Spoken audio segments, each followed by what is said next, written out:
So I've really had my finger off the pulse here as far as it goes with the quartering and some alleged lawsuit that's going on right now. I will say I wasn't really familiar with who the quartering was. We had some good interactions on Twitter. He's always been good to me, and we talked for the first time over voice maybe a couple weeks ago on Rumble, rumble.com/tech if you want to watch my streams. I kind of have no idea what's going on, but I've been pressured so much to talk about this. I just figure, why the fuck not? Let's see what this lawsuit is, and let's talk. But I'm going to try to be as unbiased and as fair as possible. Jeremy Hambly of The Quartering is now facing a threat of a class action lawsuit for his false. I know he just deleted his Twitter. Flagging and other untoward behavior online. We're reading that today on The Legal Mindset. We teach you. So I've heard about the false flagging, and I heard allegedly he went to go take someone's channel down on YouTube for criticizing him, is the TLDR that I got. Which is strange because I know The Quartering is a big advocate of free speech. So this would be very bad if there was any truth to him silencing other content creators that criticize him. I mean, I have motherfuckers who criticize me every day. I never copyright strike any of their shit. I'm just not that type of guy. To be your own judge. I'm Andrew Esquire, American attorney. So in case you guys haven't been paying attention, Jeremy Hambly, aka The Quartering, is in a deep online battle right now over allegations of false flagging behavior, targeting detractors on YouTube as people end up speaking up, doing live streams, putting up videos. They're being taken down. They're being hit with strikes. They're being flagged through the YouTube system. So there's this deep battle going on right now with Jeremy Hambly, which we covered previously. But now we have a new threat of a class action lawsuit for his false flagging behavior and alleged abuse of the DMCA system. So we're going to get that today, as well as some of the recent developments, which kind of add another light to this and perhaps another angle for this legally. So let's get into first some of the things that have been going down recently. So one is also very important. People always say that the legal mindset sweeps for any right-wing influencer, and it's like, bro, Quartering is right-wing as fuck. So anybody saying that Andrew legal mindset is a sweeper for anyone right-wing is just retarded and is most likely a Hassan orbiter. I'm going to be completely honest. Andrew Esquire is so fair, it's ridiculous. of the things that happened incredibly handsome too.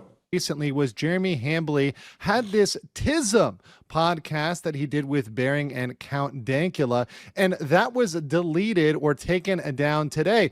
Now, initially, the reaction by Jeremy was as follows, saying, hey, every live stream I've ever done has now disappeared from YouTube, and my podcast channel with two friends, that's the TISM podcast with Bering and Count Dankula, seems to have been banned. I'm sure it's totally not false flaggers and just a coincidence. So saying there, I'm sure it's totally not false flaggers and just a coincidence.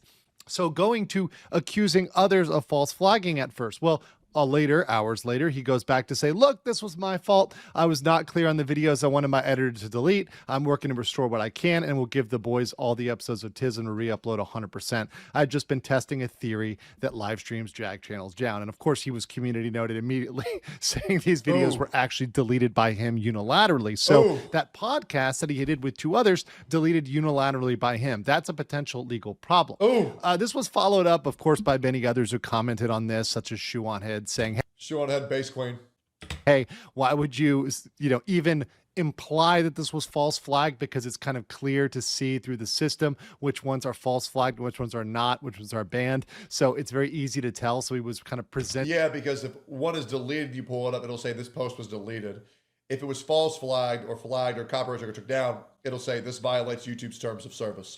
Himself as the victim there, and Bering, even his podcast co-host, who had the episodes which he and Count Dankula were members of deleted, showed kind of the evolution here. The haters got our channel banned, to this is Bering's fault, to it must be a YouTube glitch, to it's totally my editor's fault, advising him to stop and get some help, which I think is the right advice there. He also brought out the DMs with Jeremy. And if you see over here with this kind of back and forth, Bering says, are you going to flag the channels? And Quartering responds, yeah, I'm flagging everyone. I'm calling my rep. Everyone is getting banned. Now, Jeremy may be joking there, but this is not a time at which he should be really joking around, because in the midst of people that have very real claims against them, a judge can look at things and say, you know what? I don't know whether he's being sarcastic or not. We have to get discovery here. I'm not sure. His previous conversation. Trust me. I want to remind you If anybody knows that jokes can be held against you in the court of law, it's me.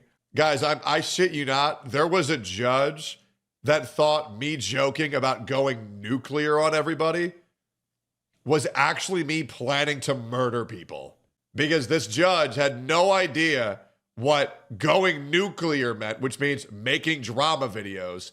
And they thought that I was going to kill people because I used the word going nuclear. So yes, it is not good to joke in situations like these unless you are sure you are amongst people who are not rats. So yeah, I would be very careful. You never know how smart your judge is. Conversations with Null and other folks, and even his public post, make comments about him getting videos taken down, going to war, nuking everybody, taking all of their channels out, wiping them off on the internet. So, when he says this and says, everyone is crooked, remember, I can ban anyone I want, it's on. He may very well have been serious about that. And it seems like this is a case in which he could be behind this. All the evidence is pointing to him potentially being behind this based on his communications at large. So I'm not going in on shit until there's proof, though. I'm going to be 100%. I'll be 100%. Until I see a factual yes or no, I'm not going in on this. That brings us to getting down the line when we see this channel here, the TISM, the Incredible Salt Mine, which was banned. It brings us to the lawsuit. So this lawsuit was brought up by Chad Hughes, who threatens here the Jermageddon begins Monday morning. If Kino Casino Clips isn't restored, we are drafting the document now for Team YouTube. So I heard that Kino Casino made kind of like an expose on the quartering. Listen, man, Jeremy, if you're watching this video, channels are going to talk, bro. They're always going to shit talk you. And here's the crazy thing. It really don't matter if what they're saying is fake or not. It doesn't. The reality is if your channel gets obliterated by 1, 10, maybe even 100 hate videos, then your channel was never going to live long term regardless. When you want to do in these situations isn't freak the fuck out, lash out, copyright strike everybody, say, no, you're not allowed to say mean things about me. Just make better content. Dead ass, bro. I mean, look, here's the reality, quartering. Destiny admitted to having child porn on his computer, and bro's still doing fine. You know what I'm saying? So, like, just keep your head down, bro. Swallow your fucking pride. I know these things that people say about you hurt your feelings, right? But you can't go around copyright striking motherfuckers' channels because they said something mean about you that hurt your feelings. That's gay as like that's unconstitutional, especially if you're someone who believes in free speech. So, like, listen, man, I still don't know if there's any truth to any of this, but if there is, you can't go around copyright striking people's channels because they were mean to you, bro. Just let them talk. It doesn't matter, okay? And straight up, corny as fuck if you actually did. So I don't know, but it'd be corny as fuck if you did that. YouTube and Google, Mr. Jeremy Hambley and Melanie Mack. This is an Also, I'm not jerking off right now. I got this big ass pimple on my leg. Opt-in with my law firm agreeing to take on if at least 5 creators join. Quartering blocked me because I kept getting him ratioed with the truth, but he can't play power games against people who aren't afraid of his power and live in the real world. Andy Worski should be restored too. We need an apology from Germany as well. Accountability. He even dragged Chrissy Mayer into this and illegally forced her hand. That's not right. And they have this lawsuit drafted, and I have kind of the cover copy here. They have United States District Court Central District of California. Users affected by Jeremy Hambley, including but not limited to Kino Casino Clips, against Jeremy Hambley, Alphabet, YouTube, etc. So this is kind of the cover for a potential class. Is Alphabet YouTube an actual channel? Because that's just what I call any LGBTQ2S QIAPPPP plus 789-168 channel. Is that a real channel, or is that just like a fucking gay ass channel? I can't tell. Class action. So let's get into whether or not this thing is going to hold weight and what I think. So Okay. First of all, with this, the applicable. I take legal mindset opinion very seriously. He's pretty much right about almost everything he talks about legally, so I am curious what he thinks. Law for misrepresentation is under section 512F, which creates a private right of action for knowingly materially misrepresenting something in a DMCA takedown. So in this case, if you falsely flag a channel and you know, hey, this thing is clearly fair use, or this thing is something that is clearly permissible, and I'm just flagging it to flag it, I'm flagging because I don't like them, etc. Yeah, that's not permitted. That gives you a private right of action under 512F. Other false flags that are not DMCA, so other things that were submitted falsely or problematic, other causes would fall under tortious interference of contract. So that's something separate. That's a separate civil claim that could be brought. Sure. In addition, Dankula and Bering, when they talk about the TISM podcast, depending on how they would want to deal with this, they might even have some sort of cause of action there because they would have a joint copyright ownership claim. So Jeremy, essentially as 1/3 owner of that, did not, unless there's an agreement elsewise, have permission to just unilaterally delete stuff. Generally, that's something that you have to come to a consensus on. Of course, if you are running a channel with other people, you should not be able to operate on that without the consensus of the other people in agreement. Absolutely. And you have to all agree, hey, this is what we're doing before you delete something and get rid of that. So that's a separate thing for those two based on that interaction. So what would happen with the class? Well, with the class action, I actually don't think this class action will go anywhere. Here's the reason why. Class actions are rarely permitted for fair use analysis and fair use cases because it's on a video by video analysis. You go through each video and you say, is this fair use? It's hard to lump 5, 10, 12, 30 videos together and say, yeah, they're all fair use. No, one could be fair use and another couldn't. That's how fair use works. That is the nature of fair use. If you think about the Ethan Klein case, where he's facing Denham's, Casey Tron, and Frogan, in that case, Denham's could, for example, prevail and Frogan could lose. That's very much possible. Of course, Casey Tron has already settled, so she's already taken the L. In each particular case, they have to analyze the video to see, okay, exactly how much was used, how was it transformative, what's the commercial. Or it's like the Mr. Pokey St. Tontas shit. Like, obviously, Mr. Pokey's in the wrong. Obviously, St. Tontas is in the right. You can't take a video where you specifically mention another content creator 5 to 6 times, say or reference him 5 to 6 times. That guy reacts to it, quadruples the length, and they're going to say, hey, man, you stole my revenue. No, he fucking didn't. Nature, that's something that's case by case. So in this case, it would be much better and smarter if the individual lawsuits have a higher chance of success. It'd also be quicker, 6 months versus 2 years.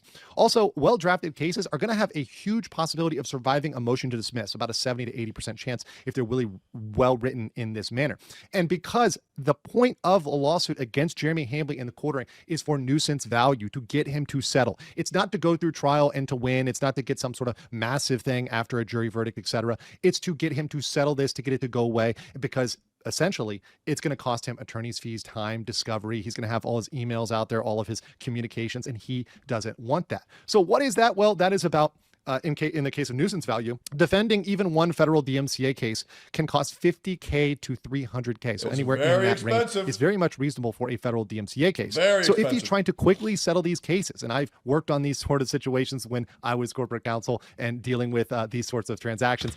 I wasn't going to mention this publicly, but I was recently falsely copyright striked. I appealed it and I got it removed very quickly because these people, and it's not with any content creators that you know. It is a very obscure YouTube channel. I took care of it because they knew I was very well equipped to not let these people bully me, and they dropped it. But it took, I'm not gonna lie, like a month and a half, which was a pain in the ass. And the worst thing was I was reacting to another content creator who made this video 2 years ago and used their footage from a year ago from that video for maybe about 10% of his video. And the channel that he reacted to and me reacting to his video of his reaction to that video got copyright struck, which is fucking it's absurd. But there are some people who just don't want any criticism whatsoever, and they will try to take advantage of this and financially bully you. You can see these settled for $5K, $10K, $20K, $25K, very routinely, just as a go-away cost, as a, hey, we don't want to spend even our staff time on this. Let's just get rid of this for, $5K, $10K, $20K. And that could be very, very reasonable if it was one person. But the problem is this could be dozens of people, dozens of creators coming after Hambley. So for example, if you had a dozen cases at $10K each, well, then you've easily got over $100K. It's death by 1,000 cuts. And rumors are spreading, of course, that Jeremy Hambley is in a dire financial situation. Damn. So here's my final judgment. Hambley is digging himself deeper in with potential legal trouble in what he's saying. Now, not everything he's done is necessarily illegal. The person in the original post commented about Chrissy Mayer. Nothing about... I'm sorry, but copyright striking is just fat behavior, period. I absolutely agree. his sort of relationship with Chrissy Merritt appears to be illegal or merit a lawsuit there. That seems to be a stretch.